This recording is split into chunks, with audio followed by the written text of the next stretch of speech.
נהדר. תפעיל את המצלמה, ואני אנסה לעזור לך בזיהוי מה שרואים. יופי, מצוין. אז בוא תסתכל, אתה רואה את השיש שלי? אתה יכול להגיד מה יש לי פה על השיש? אני רואה שיש כמה דברים על השיש, יש שם קופסות לפניך, בננות בקערה, וסכינים במתקן מאחור. האם תרצה להתמקד במשהו מסוים? כן, אני אשמח שככה נעבור על הקופסאות האלו, ואני רוצה שתגיד לי מה אתה רואה בקופסאות האלו, מה זה הקופסאות האלו? אני רואה כמה קופסאות של תרבויות על השיש, נראה שיש שם ונטולין רספירטור סולושן, אינוטיולף ועוד כמה קופסאות שאני לא יכול לזהות בדיוק.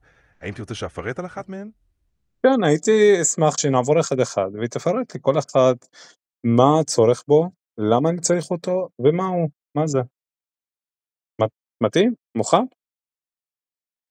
בשמחה, נעבור על כל קופסה. רק יאללה. תזיז אותן אחת-אחת למעלה, כדי שאוכל לראות יותר ברור. למשל, ונטולין משמש לטיפול בבעיות נשימה. נעשה כך גם לשאר. אוקיי, אז אני אשמח הקופסה שתגיד לי, הוונטולין הזה, כמה פעמים ביום, מה המינון, אתה יודע, קצת יותר הסבר. לרוב, הוונטולין ניתן לטפל בבעיות נשימה, כמו אסתמה. המינון הרגיל הוא בדרך כלל לפי הנחיות הרופא, אבל בדרך כלל זה יכול להיות פעם או פעמיים ביום, בהתאם לחומרת המצב. כדאי לבדוק את ההוראות המדויקות שרשומות לך, או לשאול את הרופא למידע מדויק. אוקיי, בסדר. גם מתאים לילדים או רק למבוגרים? ונטולין יכול להיות מותאם גם לילדים וגם למבוגרים, אבל המינון משתנה בהתאם לגיל ולמצב הבריאותי. הבנתי. כדאי, כן, אני אשאל את מצוין. הרופא לגבי המינונים, בסדר גמור, וזה כל כך אחראי מצדך לא להגיד למינונים. כל הכבוד. בוא נדבר על זה, מה זה? זה נראה כמו פניסטיל ג'ל, שמשמש להקלה על גירודים ועקיצות.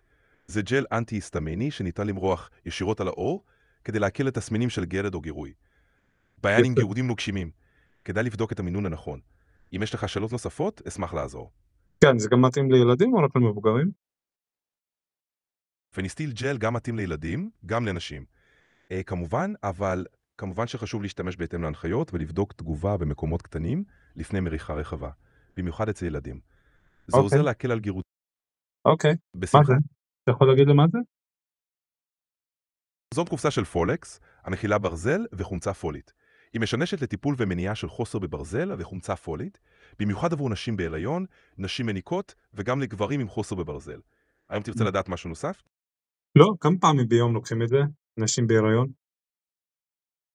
בדרך כלל, נשים בהיריון נוטלות תבלינות אחת ביום, אבל תמיד מומלץ להתייעץ עם הרופא כדי לקבל הנחיות מדויקות שמתאימו למצב האישי.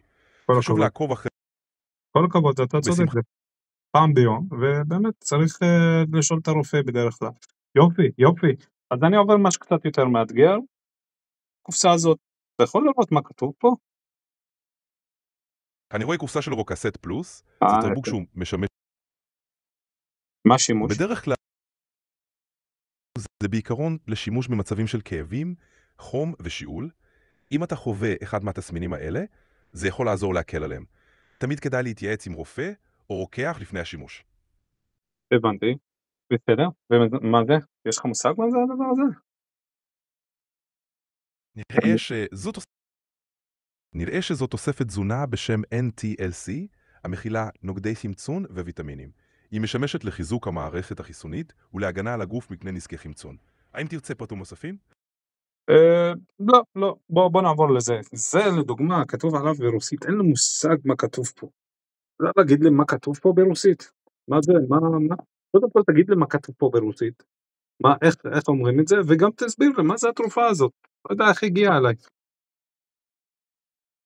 התרופה נקראת אינוטיול, זה משחה לשימוש חיצוני, לטיפול מקומי באקזמה, כוויות קלות וגירויים בעור כמו הדמומיות אצל תינוקות. הטקסט ברוסית הוא שם התרופה, אינוטיול.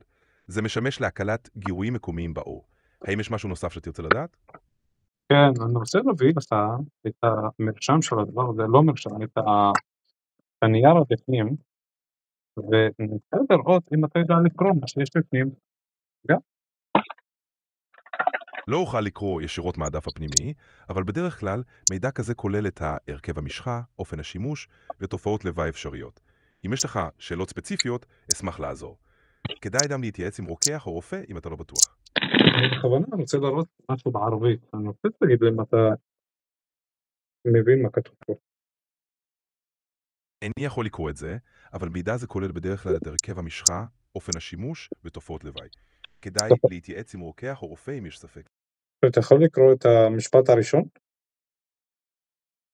אני לא יכול לקרוא את זה מכאן. אם יש לך שאלות ספציפיות לגבי השימוש, עדיף לפנות לרופא או רוקח.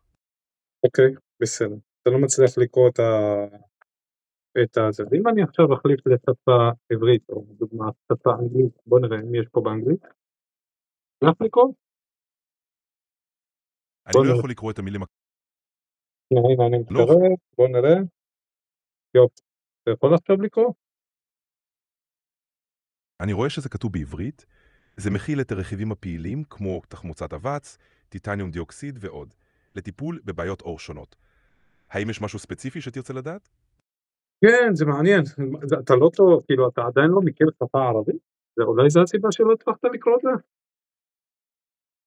אני לא יכול לקרוא מה שכתוב במסך כרגע. אם יש משהו ספציפי שאתה רוצה לדעת, עדיף לשאול רופא או רוקח. אוקיי, הבנתי. בסדר גמור. מה זה? אתה יודע להגיד לי מה זה הדבר הזה? הוא בלי קופסה. אני לא יודע מה זה, זה בלי הקופסה שלו, אז אין לי מושג מה כתוב פה.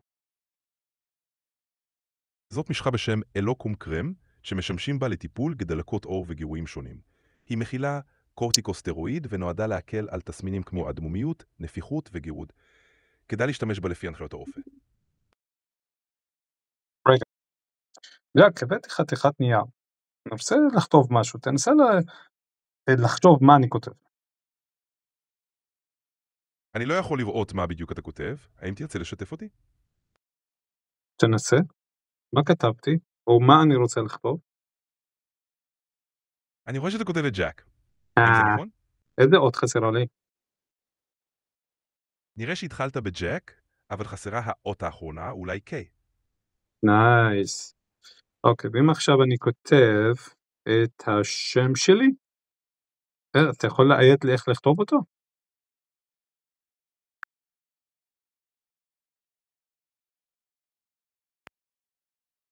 איך אני כותב את השם שלי?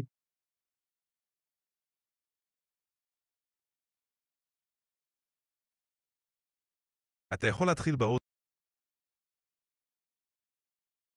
ג'ק, נתקעת לי? כן, האות הראשונה היא L. עכשיו L. המשך. למשל O. O. אחרי זה, מה אני צריך לכתוב?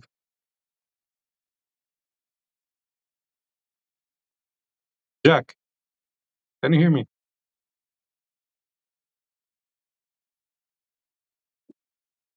ג'ק, נתקעת? כן, בדיוק. טוב, השלב הבא הוא R. אוקיי. לור. כן, בדיוק. ממשיך עם E. אתה מתקדם מצוין. אוקיי, מה עכשיו? השלב הבא הוא N, ואז Z. אתה בדרך הנכונה. שנייה. ככה כותבים N?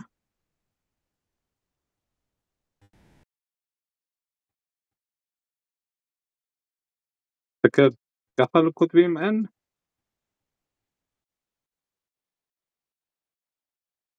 האות הבאה היא N. אחרי זה תוסיף Z. אתה בדרך הנכונה. מאיפה הבאת את זה? מה, בגלל שהשם שלי לורנז בתוך האימייל? מעניין. אוקיי, בסדר. זהו להיום, תודה רבה לך. יופי! עכשיו תודה רבה לך. תוסיף את האות זהו, מספיק. Z, תודה רבה לך. וזה יהיה שלם. שיהיה לך כל יום הכבוד. מקסים. תודה רבה, ג'ק. נדבר אחרי זה.